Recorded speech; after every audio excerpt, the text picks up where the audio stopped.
चलिए आज हम सीखते हैं कंबाइंड मीन और करेक्ट मीन निकालना। इनको कैसे निकाला जाता है। मीन तो मैंने आपको लास्ट क्लासेस में आपको सिखाई दिया है कि मीन कैसे निकाला जाता है। कंबाइंड मीन का क्या फॉर्मूला होता है। कंबाइंड मीन को ऐसे रिप्रेजेंट करते हैं, मीन को ये 1 2 रिप्रेजेंट करते हैं कि यहाँ पे आपके पास दो आपके पास डेटा होंगे, या तो बॉय गर्ल होगा या कोई दो कलर्स होंगे या कुछ भी आपके पास दो। अगर वो तीन होंगे तो यहाँ पे 1 2 3 आ जाएगा। तो mean 1 N1 plus mean 2 N2 upon में N1 N2। N यहाँ पे नंबर्स हैं और यहाँ पे जो है उनके मीन है। चलिए क्वेश्चन देखते हैं।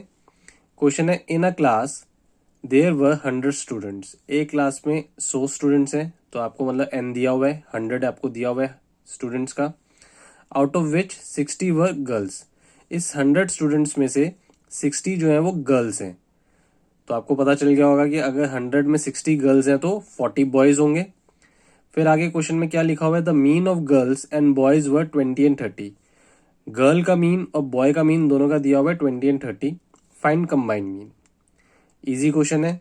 आप देखिए टोटल स्टूडेंट आपको 100 दिए हुए थे, जिसमें से पता था कि गर्ल्स 60 हैं, तो बॉयज आपके 40 हो जाएंगे। गर्ल्स का मीन आपको 20 दिया हुआ है, बॉयज का आपको 30 दिया हुआ है। कंबाइंड मीन का फॉर्मूला मैंने आपको बताया हुआ है, mean 1 N1 mean 2 N2 upon में N1 प्लस N2। तो सेम फॉर्मूला मीन 1 मीन 2। तो यहाँ पे आपका देखो मीन 1 जो है और जो नंबर्स है वो गर्ल्स से मैंने रिप्रेजेंट करा है G से, और जो मीन यहाँ पे जो दूसरा वाला है उसको B से रिप्रेजेंट करा, मतलब कि वो बॉयज हैं, और नीचे गर्ल प्लस बॉय। तो गर्ल्स का मीन कितना था 20 दिया हुआ था, गर्ल्स का नंबर कितना था 60, बॉयज का मीन कितना था 40, बॉयज के नंबर कितने थे यहाँ पे आपको 40 एंड 30, और दोनों को प्लस करके 60 प्लस 40 आप टोटल आ जाएगा नंबर्स, प्लस करेंगे सॉल्व करेंगे आंसर आ जाएगा। अब अगला क्वेश्चन है आपका यहाँ पे करेक्टेड मीन का।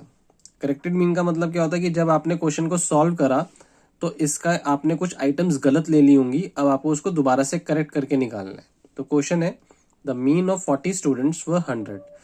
40 स्टूडेंट्स का मीन 100 है।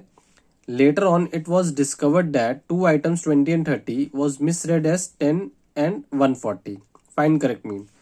बाद में हमें पता चला कि दो आइटम्स जो थी 20 और 30 उसको हमने गलत पढ़ लिया 10 और 140। अब हमें करेक्ट मीन निकालना है।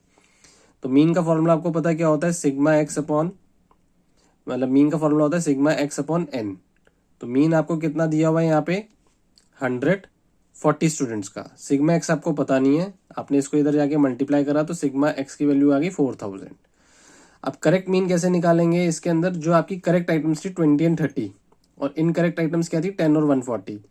तो करेक्ट आइटम्स को 4000 में जोड़ दो और जो इनकरेक्ट आइटम्स है उनको माइनस कर दो, तो आपके पास आ जाएगा 3900। तो करेक्ट मीन आ जाएगा 3900 डिवाइडेड बाई 40। तो 97.5 आपका करेक्ट मीन आ गया। 100 आपका रॉन्ग मीन था, करेक्ट आपका आ गया 97.5।